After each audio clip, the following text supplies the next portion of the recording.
You feel like you're living someone else's life, don't you? Like you're a character in a play you didn't write, following a script you didn't choose. You are successful. You are responsible. You are good. But deep down, there is a quiet and persistent and terrifying feeling that you are a fraud, that the person the world sees is not the real you, and that the real you is a stranger even to yourself. In the next few minutes, you will gain the power of a depth psychologist. You will learn how to decode the secret messages of your own soul, how to reclaim the lost and forgotten parts of yourself, and how to finally and completely become the author of your own story. And you'll soon know the difference between the life you are living and the life that is trying to be lived through you. Part 1. The Ghost in the Machine. Living as a stranger to yourself. You feel it, don't you? That constant low-grade hum of anxiety, of dissatisfaction, of a life that is just a little bit out of tune. You have done everything right. You have followed the rules. You have checked the boxes. You have built a life that looks good on paper, but you are haunted by a sense of emptiness, of meaninglessness, of a profound and unshakable feeling that something essential is missing. Therefore, you are not living a life, you are performing one. And the applause you are getting is for a character, not for a soul. This is the great and tragic predicament of modern life. We are taught from a very young age to abandon ourselves, to please our parents, to impress our teachers, to fit in with our peers. We learn to silence the parts of ourselves that are inconvenient, that are messy, that are not acceptable. We create a mask, a persona, a carefully curated version of ourselves that is designed to win the approval, the acceptance, and the love of the outside world. And we become so good at wearing this mask that we forget it is a mask. We forget that there is a real and vibrant and powerful self that is living and breathing and suffocating underneath it. Carl Jung, the great Swiss psychiatrist and founder of analytical psychology, understood this better than anyone. He saw that the greatest and most common source of human suffering is this disconnection from our own true self. He called it a state of psychic fragmentation, of being at war with ourselves without even knowing it. And he dedicated his life to creating a map, a guide, a set of tools for finding our way back to wholeness. This is not a journey for the faint of heart. It is a journey into the darkness, into the unknown, into the parts of yourself that you have spent a lifetime avoiding. It is a journey that will require you to question everything you thought you knew about yourself, about the world, about the very nature of reality. It is a journey that will, at times, feel like a descent into madness, but it is also the only journey that will ever lead you to true freedom, to true power, and to a life of deep and abiding and authentic meaning. Because what you will discover on this journey is that the parts of yourself that you have been so afraid of, the parts that you have judged and shamed and repressed, your anger, your sadness, your sexuality, your creativity, your wildness, these are not your enemies. They are your allies. They are the lost and forgotten pieces of your own magnificent soul. And they are holding the very energy, the very power, the very life force that you have been searching for your entire life. Therefore, the choice you are facing is not a choice between being good and being bad. It is a choice between being a fragment and being whole. It is a choice between being a puppet and being a master.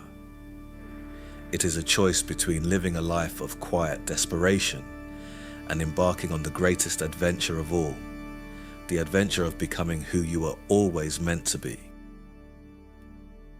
Part 2.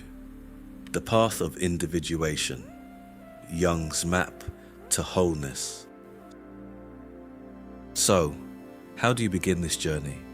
How do you start to reclaim the lost pieces of your soul? Jung called this process individuation, and it is the central and most important concept in his entire body of work. Individuation is not about becoming a better version of yourself. It is not about self-improvement. It is about self-realization.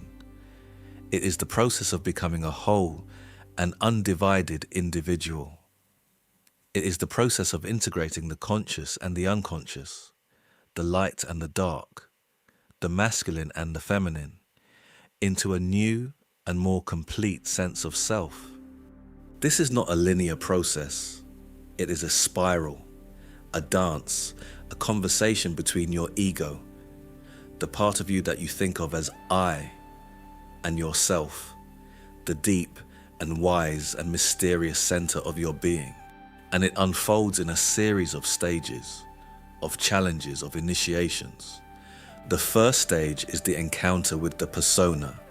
The persona is the mask you wear for the world. It is your social identity, your professional role, your carefully constructed image. And it is not a bad thing. It is a necessary tool for navigating the social world.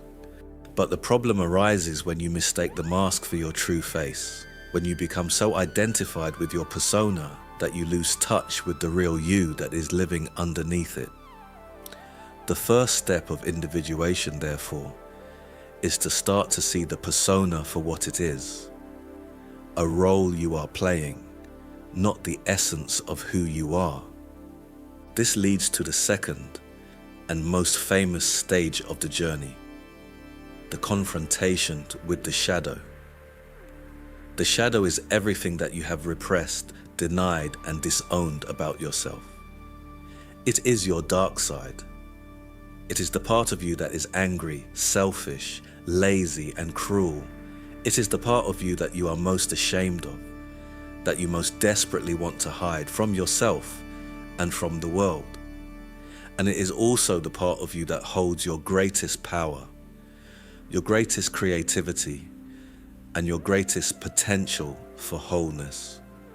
Confronting the shadow is the most difficult and the most important part of the individuation process. It requires you to look in the mirror and see not just the person you want to be, but the person you actually are in all of your messy and contradictory and human glory. It requires you to take back your projections, to stop blaming others for the darkness you see in the world, and to start to own the darkness that is living inside of you. And it requires you to have the courage to feel the pain, the shame, and the grief that you have been avoiding your entire life.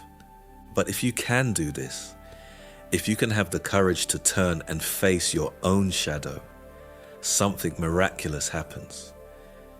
The shadow, which has been your enemy, your saboteur, your inner demon, begins to transform. It begins to reveal its gifts. Your anger becomes your passion. Your sadness becomes your compassion. Your fear becomes your courage. And you start to realize that the goal is not to defeat the shadow, but to integrate it, to bring its raw and powerful and creative energy into the service of your conscious life. This integration of the shadow leads to the next stage of the journey, the encounter with the anima, arx animus. The anima is the unconscious feminine aspect in a man, and the animus is the unconscious masculine aspect in a woman. It is your inner soul image, your connection to the world of feeling, of relationship, of creativity, of meaning. And for most of us, this inner figure is also unconscious and projected onto the people in our lives. We fall in love with our own projected soul image, and then we are disappointed when the other person turns out to be a real and imperfect human being.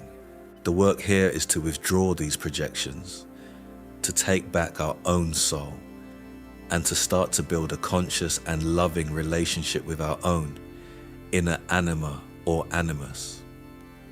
It is the work of learning to listen to our own feelings, to trust our own intuition, to honor our own creative impulses. It is the work of becoming our own inner beloved. And as you do this, as you integrate your persona, your shadow, and your anima, animus, you begin to approach the final and most mysterious stage of the journey, the realization of the self. The self is the ultimate goal of individuation. It is the new and expanded center of your personality. It is the union of the conscious and the unconscious. It is the experience of being a unique and whole and undivided individual who is also at the same time a part of something much larger than yourself.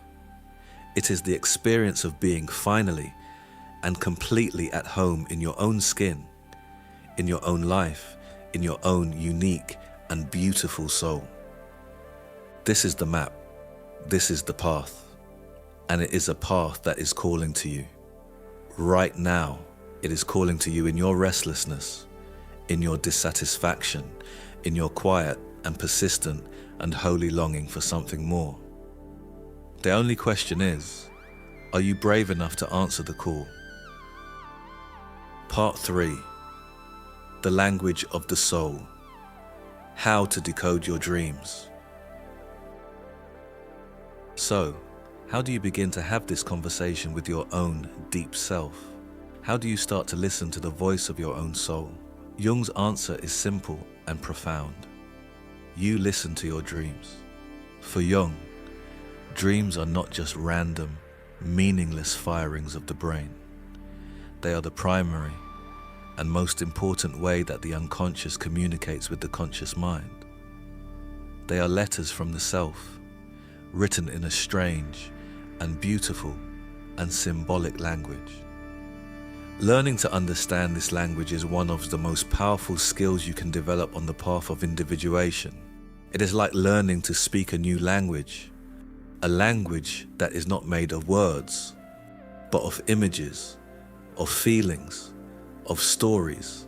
And the first step is to start to treat your dreams with a new kind of respect, a new kind of seriousness. You are going to start by simply writing them down. Every morning, before you do anything else, you are going to lie in bed and try to remember what you dreamed. And you are going to write it down in as much detail as you can remember, without judgment, without interpretation, without trying to make sense of it. This simple act of writing down your dreams is a powerful statement to your unconscious. It is a way of saying, I am listening. And the more you listen, the more your unconscious will speak. Your dreams will become more vivid, more memorable, more meaningful. Once you have a record of your dreams, you can begin the work of interpretation. And this is where Jung's approach differs radically from the Freudian one-size-fits-all approach to dream interpretation. For Jung, a dream is a personal and unique creation of the dreamer's own psyche, and therefore, the meaning of a dream can only be discovered by the dreamer themselves. There are no dream dictionaries, no universal symbols. A snake in your dream does not mean the same thing as a snake in my dream. The key is to have a conversation with the dream, to ask questions of the images, to explore your own personal associations to the symbols. Jung developed a powerful technique for this called amplification. Amplification is the process of exploring the meaning of a dream image by gathering all of the associations you can to it. You start with your own personal associations. What does this image remind you of in your own life? What feelings does it evoke? What memories does it trigger? And then you can expand your exploration to the realm of the collective unconscious, to the world of mythology, of religion, of fairy tales, of art. Where have you seen this image before? What has it meant to other people, in other cultures, in other times? This is not about finding the right answer. It is about opening up a dialogue with the dream, about circling around the images, about letting them speak to you in their own mysterious language. And as you do this, you will start to notice themes, patterns, recurring symbols. You will start to see that your dreams are not random, but that they are telling a story about you, a story about the parts of yourself that you have lost and that are now trying to find their way back to you. Another powerful technique that Jung developed is active imagination. Active imagination is a way of consciously and intentionally entering into the world of your dreams, of your fantasies, of your unconscious. You start with a dream image, a feeling, a fantasy, and you allow it to come to life in your imagination. You have a conversation with the figures in your dream. You ask them what they want, what they need, what they have to tell you. You allow yourself to be a character in your own inner drama. This is not just passive daydreaming. It is an active and courageous engagement with the forces of your own deep psyche. And it can be one of the most transformative practices on the path of individuation. Because in active imagination, you are not just interpreting the unconscious, you are co-creating with it.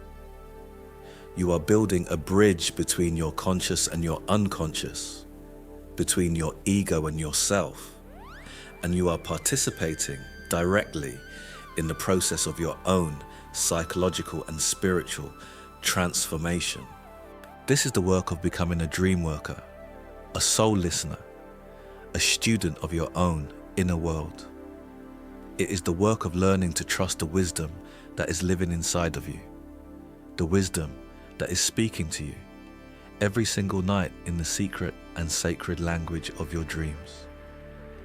And it is the work that will finally and completely lead you home. Part 4. Living the symbolic life. How to bring your soul into the world. Now that you have learned to listen to the voice of your soul, through your dreams, through your fantasies, through your feelings, the final and most important stage of the journey is to start to live from that place, to bring the wisdom, the creativity, and the power of your own deep self into your conscious everyday life. Jung called this living the symbolic life, and it is the ultimate goal of individuation. Living the symbolic life is not about escaping from the world into a private inner fantasy. It is about the exact opposite. It is about finding the meaning, the magic, and the sacredness in the ordinary, everyday reality of your life. It is about seeing your life not as a series of random, meaningless events, but as a story, a myth, a sacred drama in which you are the hero. So, how do you do this? It starts with a new kind of attention, a symbolic attention. You start to look at your life not just literally, but metaphorically. You start to ask yourself, what is the story that is being told here? What is the myth that is being enacted? What is the deeper meaning of this event, of this relationship, of this challenge? When you get into a conflict with your boss, you don't just see it as a problem to be solved. You see it as a confrontation with the archetype of the tyrant king. When you fall in love, you don't just see it as a romantic comedy. You see it as an encounter with the god or goddess of love. When you face a difficult and painful and seemingly impossible challenge, you don't just see it as a stroke of bad luck. You see it as a heroic quest, an initiation, a journey into the underworld from which you will emerge, transformed. This is not about being delusional. It is about being connected to the deep and timeless and universal patterns of human experience that have been telling our stories and shaping our lives for thousands of years. It is about realizing that your life is not just your life, it is a human life, and that you are a part of a much larger and much more meaningful story. Another key to living the symbolic life is the practice of ritual. Ritual is the way that we make the symbolic real. It is the way that we bring the inner world into the outer world. It is the way that we honor the sacredness of our own human journey. Your rituals do not have to be elaborate or religious or formal. They just have to be meaningful to you. It could be lighting a candle every morning to honor the beginning of a new day. It could be taking a walk in nature every week to connect with the rhythms of the earth. It could be creating a small altar in your home with objects that are sacred to you. It could be writing in a journal, or painting, or dancing, or singing. It doesn't matter what you do. It matters that you do it with intention, with reverence, with a sense of its symbolic meaning. Because when you do, you are creating a bridge between your conscious and your unconscious, between your ordinary life and your extraordinary soul. And you are infusing your life with a sense of meaning, of purpose, of magic that you have been searching for your entire life. And finally, living the symbolic life is about finding your own personal myth. Your personal myth is the unique and sacred story that your soul has come here to live. It is your reason for being. It is your gift to the world. And it is not something you can find in a book or in a workshop or in the advice of others. It is something you can only discover by listening deeply and courageously to the voice of your own inner self. What are the recurring themes in your life? What are the images that have haunted you since childhood? What are the stories that have always moved you, that have always spoken to you, that have always felt like they were, in some strange way, your story? These are the clues. These are the breadcrumbs that will lead you to your own personal myth. And when you find it, when you start to live it, when you start to make your life a conscious and courageous expression of your own unique and beautiful soul, something extraordinary happens. The conflict between your inner world and your outer world begins to dissolve. The feeling of being a stranger in your own life disappears, and you start to feel a sense of purpose, of power, of being a part of something much larger than yourself. That is the greatest gift of the human journey. This is the promise of individuation. This is the promise of living a symbolic life. It is the promise of becoming not just a successful person, but a whole person. A person who is not just living, but who is alive. A person who is not just a character in a story, but who is the author of their own magnificent and sacred myth.